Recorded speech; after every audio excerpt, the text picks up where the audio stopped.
কুন্তলা, তোমার খেলা এবার শেষ। নাতনিদের বাঁচাতে আমি ফিরে এসেছি। এ কথাই বলছে দীপা কুন্তলার মাথায় পিস্তল ধরে।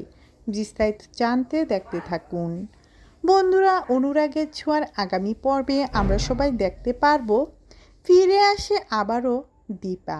এদিকে কুন্তলা নতুন করে চক্রান্তে মেতে ওঠে কিভাবে ক্ষতি করা যায়। অন্যদিকে দীপা বেঁচে থাকতে তো সেটা কোনোভাবেই সম্ভব না। আমরা তো আগে দেখে এসেছি দীপা কিভাবে নিজের পরিবারের সবাইকে রক্ষা করে এসেছে নিজের ক্ষতি হলেও। তারপরেই আমরা দেখতে পারবো মুখোমুখি হয় কুন্তলার দীপা। আর বলে, কুন্তলা কি ভেবেছ ক্ষতি করবে? না, সেটা কোনোভাবেই সম্ভব না আমি বেঁচে থাকতে। তুমি সব সময় চেয়েছেও ক্ষতি করতে, কিন্তু পারোনি, এখনও পারবে না। আমি বেঁচে থাকতে আমার নাতনিদেরকেও ক্ষতি করবে, সেটা কোনোভাবেই হতে পারে না। তাই তো কুন্তলার মাথায় পিস্তল ধরে দীপা